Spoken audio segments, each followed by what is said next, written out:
Correia, eu sou farmacêutica oncológica, eu estudo um pouco sobre oncologia e tento trazer para vocês o que eu tenho aprendido através das minhas redes sociais. Se você não conhece ainda esse meu canal aqui no YouTube, já se inscreve e acompanha os conteúdos que eu tenho trazido para vocês. Vou deixar para você aqui meu Instagram para que você também acompanhe o que eu faço por lá. Hoje eu quero tentar ensinar para vocês alguns cálculos importantes na área de oncologia, alguns termos que são utilizados, para que você, como farmacêutico oncológico ou até mesmo qualquer outro profissional que atua na área, comece a praticar esses cálculos e tenha maior facilidade na sua rotina. Eu quero começar falando para vocês um pouco sobre superfície corpórea, porque a maioria dos protocolos de quimioterapia, eles foram preconizados e as doses, elas são calculadas baseadas na superfície corpórea de cada indivíduo. Então, para facilitar o seu entendimento sobre o que é a superfície corpórea de um ser humano, suponhamos que esse rolinho que eu fiz aqui é uma pessoa. Existe uma fórmula que eu vou colocar aqui para vocês, que ela foi criada levando em consideração a altura em centímetros desse indivíduo e também o peso dele. E usando essa fórmula, você consegue imaginar quanto que esse indivíduo, se a gente fosse abrir toda a superfície dele, corporal, baseado nessa fórmula, é possível estimar um valor em metros quadrados. Então, toda vez que você tiver que calcular manualmente a superfície corpórea de um paciente, você vai pegar a altura dele em centímetros. Então, suponhamos aqui um paciente com 1,70 metros de altura. O peso dele, suponhamos que seja 60. Então, você vai pegar os 170 centímetros vezes os 60 quilos, vai dividir por 3.600 e vai dar um valor. Depois você vai apertar na calculadora a raiz quadrada e você vai chegar no valor de superfície corpórea dele. No caso desse paciente, se você tentar fazer aí na calculadora junto comigo, você vai chegar numa superfície corporal de 1,68 metros quadrados. Então, por exemplo, em oncologia, nós temos que a dose de um antineoplásico, ela é calculada em miligramas por metro quadrado. Então, suponhamos que um determinado antineoplásico ele é indicado na dose de 1.000 miligramas por metro quadrado. Nesse caso, 1.000 miligramas vezes a superfície corpórea de 1,68, você vai chegar na dose de 1.680 miligramas. Uma outra forma que as doses em oncologia são indicadas é em miligrama por quilo. Então, por exemplo, o medicamento X em oncologia ele é indicado em 6 miligramas por quilo. Se aquele paciente ele tem 60 quilos, vai ser 6 vezes 60. A dose daquele antineoplásico vai ser 360 miligramas.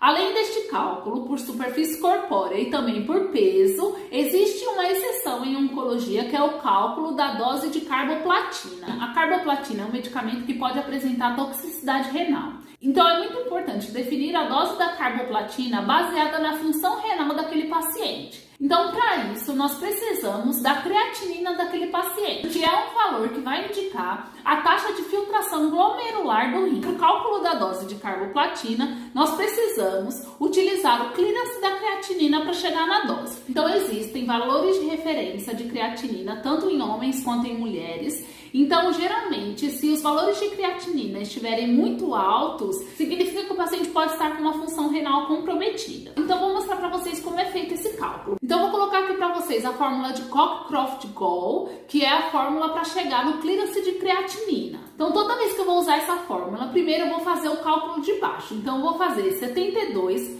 vezes a creatinina, 0,57, e eu vou chegar no valor de 41,04. Esse valor eu reservo e deixo ele separado. Depois, eu pego os 140 menos a idade do paciente. Suponhamos que esse paciente tenha 35 anos. Então, nós vamos pegar 140 menos os 35 anos, nós vamos chegar no valor de 105. Então, eu também reservo esse valor. Então, você vai pegar esse valor aqui da subtração, que é o 140 menos a idade, que deu 105, vezes o valor do peso. Suponhamos que esse paciente tem um peso de 60 quilos.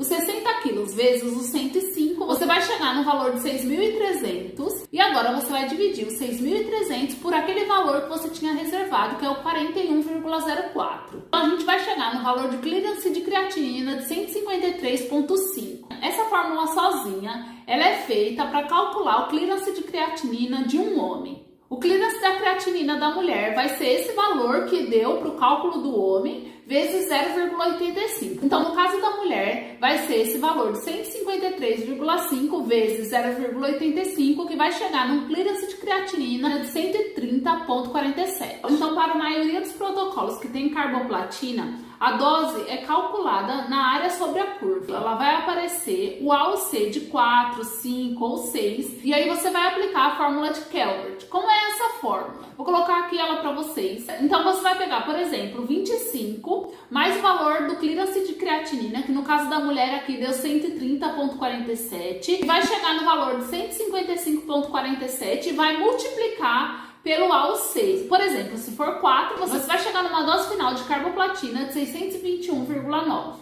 Então, depois que você tem a dose da quimioterapia que você vai utilizar, é muito importante você entender a apresentação que você recebeu do fabricante. Por exemplo, você pode receber um frasco de quimioterapia de 100 mg em 20 ml. Toda vez que você tiver uma dose total daquele frasco, dividido pelo volume total que vem nele, você chega na concentração daquela droga. E essa concentração vai ser muito importante para os próximos passos. Geralmente, a maioria dos fabricantes vai tentar te mandar as outras apresentações de forma que você também chegue na mesma concentração. Então, aquela mesma droga também pode ser enviada para você num frasco de 50 mg em 10 ml. Se você pegar aqueles 50 mg e dividir por 10 ml, também você vai chegar numa concentração de 5 mg por ml. Por que é importante que o fabricante te mande as apresentações diferentes daquele medicamento, tentando chegar sempre na mesma concentração? Porque pode ser que para uma dose de 150 mg de um paciente, você utilize somente um frasco de 100 e outro de 50. E se eles tiverem em concentrações diferentes, a chance de você aspirar o volume errado é maior. Então, a maioria dos antineoplásicos na nossa prática de preparo de quimioterapia, eles acabam vindo doses e volumes específicos em concentrações que nós estamos já acostumados a trabalhar.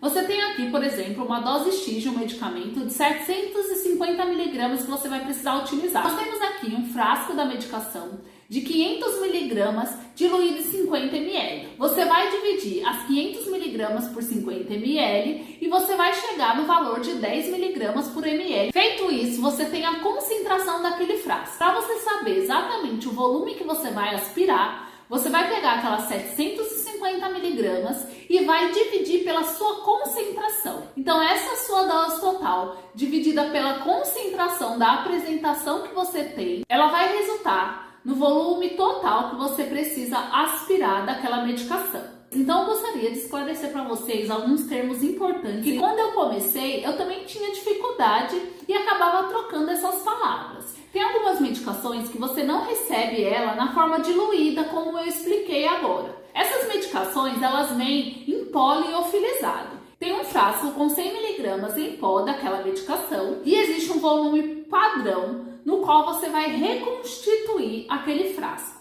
Então, o ato de pegar um volume de soro fisiológico ou água e colocar dentro daquele frasco de pó liofilizado é chamado de reconstituição. Geralmente, às vezes, a gente troca esse nome e diz que é uma diluição, mas nós chamamos a diluição do ato de pegar aquele volume daquele frasco e colocar na bolsa de soro. Então, quando nós colocamos esse fármaco mais concentrado numa bolsa de soro fisiológico, você está diminuindo a concentração daquele fármaco. Por isso que você está realizando uma diluição dele. Tem outro termo bastante importante que é o seguinte: nós temos aqui uma bolsa de quimioterapia e esse ponto no qual nós colocamos o fármaco, nós chamamos de ponto de aditivação. Esse ato de colocar o medicamento dentro da bolsa, nós chamamos de aditivação. Outra coisa muito importante em oncologia é a concentração de uma bolsa de quimioterapia. Existem alguns antineoplásicos específicos que existe uma faixa limite de concentração da bolsa que você vai liberar para o paciente. Por exemplo, eu vou dar dois exemplos clássicos em oncologia que a gente utiliza uma faixa de concentração no qual a bolsa tem que ser dispensada. Por exemplo, no caso do rituximab, a concentração da bolsa ela precisa estar entre 1 a 4 mg por ml. Então, suponhamos que você tem uma bolsa de 800 mg de rituximab. Se o frasco da medicação de rituximab que vem para você é de 500 mg e 50 ml, você sabe que a concentração do rituximab que veio para você é de 10 mg por ml. Para você saber qual o volume que você vai aspirar, você vai pegar os 800 dividido por 10 e você vai chegar no valor de volume de aspiração de 80 ml. Então, para você chegar numa concentração entre 1 a 4, você vai fazer a seguinte conta. Então, geralmente, as pessoas têm o costume de mandar o rituximab em 500 ml. Antes de você manipular, vamos fazer a conta para ver se essa bolsa está saindo na concentração adequada. Então, você tem 800 miligramas, um volume de aspiração de 80 ml e um soro fisiológico de 500 ml para você fazer a diluição. Esses 500 ml mais os 80 ml de rituximab que você vai aditivar na bolsa vai dar um volume final de 580 ml. Para você saber a concentração final que aquela bolsa está saindo, então você vai pegar a dose total daquela bolsa, que é os 800 miligramas, dividido pelo volume final, que é 580, e você vai chegar na concentração final dessa bolsa, que deu 1,37 miligramas por ml. Isso significa que a sua bolsa está saindo numa concentração adequada entre 1 a 4 miligramas por ml, que é preconizada em bula. Agora eu quero fazer para vocês o cálculo do etoposídeo. Então, geralmente, quando as doses são um pouco mais altas, você precisa aumentar o volume de diluição para você chegar na faixa de concentração ideal daquela bolsa. A faixa aceitável é de 0,2 a 0,4 miligramas por ml. Suponhamos que você tem aqui uma dose final de etoposídeo de 150 miligramas que você precisa fazer. E o seu frasco, ele vem 100 miligramas diluído em 5 ml. Quando você pega aqueles 100 miligramas e divide por 5 ml, você tem a concentração de 20 miligramas por ml naquele frasco. Para você chegar no seu volume aspirado, você vai pegar os 150 miligramas, vai dividir pela concentração do frasco, você vai chegar no seu volume de aspiração de 7,5 ml. Suponhamos que você tem uma bolsa de 500 ml para fazer aquela dose.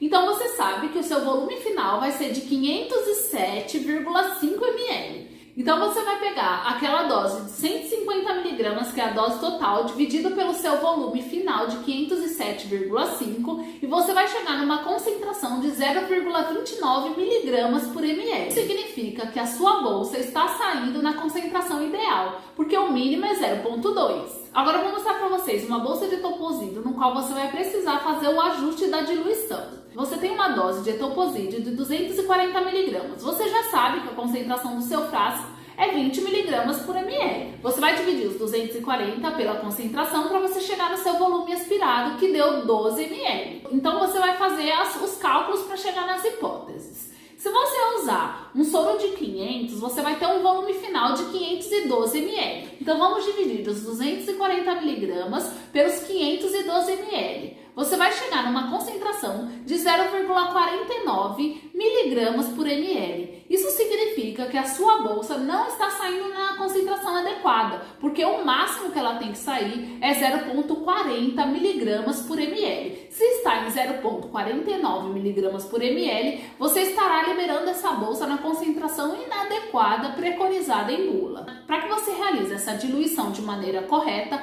você precisa aumentar o volume de soro para que essa concentração diminua. E o etoposídeo, quando ele é liberado nessas concentrações inadequadas, existe a possibilidade de ocorrer uma precipitação do fármaco na bolsa. Quando você quer que a sua concentração diminua, você precisa aumentar o volume de soro. A mesma regra se vale quando você está lidando com uma droga que você tem que aumentar a concentração final dela. Você tem que diminuir o volume de soro. Então, no caso desse etoposídeo, se em 500 ml a concentração já está muito alta, vamos aumentar esse volume de soro para que essa concentração diminua. Então, eu vou sugerir que essa diluição seja feita em 600 ml. Se nós pegarmos as 240 miligramas e dividirmos pelo volume final de 612 ml, nós teremos uma concentração final de 0,39 miligramas por ml. Se você arriscasse fazer essa diluição em 550 ml de soro, você teria um volume final de 562 ml. Se você dividisse 240 por 562 ml, você chegaria numa concentração final de 0,43 miligramas por ml, que também não está na faixa adequada. Então, pessoal, sobre os cálculos em oncologia, por hoje é só. Eu pretendo fazer um vídeo falando somente sobre cálculos de infusores. Continue por aqui, acompanhando meu trabalho. Pode deixar suas dúvidas, comentários e muito obrigada pela sua atenção.